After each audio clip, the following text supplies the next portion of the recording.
What's up guys, kembali lagi bersama saya Reski Boga. Berbeda dengan video-video saya sebelumnya, di video kali ini saya akan membahas sebuah topik yang menarik, tapi entah kenapa topik ini seakan jarang jadi perhatian masyarakat pada umumnya. Topik yang saya maksud adalah banyaknya kasus kekerasan terhadap perempuan dan anak.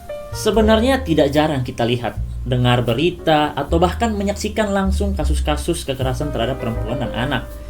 Tapi entah kenapa itu kayak lewat begitu saja. Tidak ada perhatian yang sebegitu hebohnya kayak kasus-kasus viral lainnya. Padahal kalau kita cek data saja, menurut Menteri Pemberdayaan Perempuan dan Perlindungan Anak Republik Indonesia, Ibu Arifatul Khoiri Fauzi, pada periode Januari hingga Juni 2025 tercatat 13.845 kasus kekerasan terhadap perempuan dan anak. 13 ribuan guys, itu banyak banget.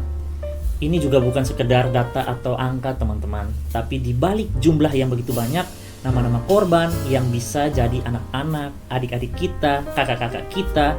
Dan dari data ini juga kita bisa tahu bahwa kasus ini tuh bukan kejadian yang sekali dua kali guys.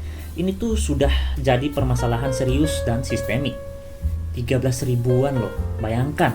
Bentuk kekerasan yang paling banyak dilaporkan adalah kekerasan seksual, dan mayoritas kejadiannya terjadi di dalam rumah atau lingkungan keluarga. Rumah yang seharusnya jadi tempat paling aman terkadang malah menjadi tempat paling rawan. Lingkungan terdekat pun bisa jadi sumber bahaya. Jika kita tidak peduli, jika kita berpikir ini bukan urusanku, perempuan dan anak akan terus menjadi korban tanpa pengakuan dan tanpa pemulihan. Lantas sebagai masyarakat, apa yang harus kita lakukan? Yang pertama, mari kita sama-sama pahami dulu hak perempuan dan anak. Setiap perempuan dan anak berhak atas kehidupan yang bebas dari kekerasan dan takut. Hak atas perlindungan harus dijunjung tinggi. Yang kedua, kita harus berani bersikap dan mengubah sikap kita dari diam menjadi peduli. Jika kita melihat atau menduga kekerasan, jangan berpikir bukan urusanku. Kita bisa bertanya, memberi dukungan, atau bahkan melaporkan ke pihak yang berwenang. Ketiga, di rumah, kita harus saling mengingatkan pentingnya saling menghormati, kontrol emosi, dan komunikasi yang sehat. Di sekolah dan komunitas, aktifkan program perlindungan, edukasi tentang kekerasan, bantu anak-anak mengerti apa yang harus dilakukan. Keempat, kita sebagai masyarakat harus menjadi orang pertama yang menjadi pelindung, bukan pengamat. Tindakan kecil seperti mendengarkan korban, membelanya, menemani kelayanan bantuan, bisa berikan harapan daripada diam dan acuh.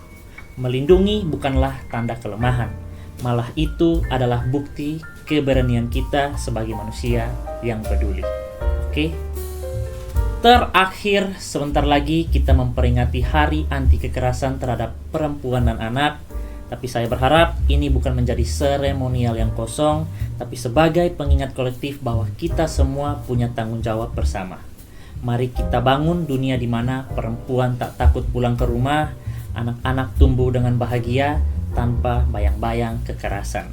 Dan komunitas kita harus menjadi benteng perlindungan, bukan zona bahaya. Terima kasih teman-teman sudah mau menyimak video ini sampai selesai. Mari bertindak, mari lindungi, bukan sakiti. Saya Resbog, salam. Jangan biarkan kekerasan terhadap perempuan dan anak terus terjadi. Tidak ada pembenaran atas tindak kekerasan. Jangan diam, laporkan.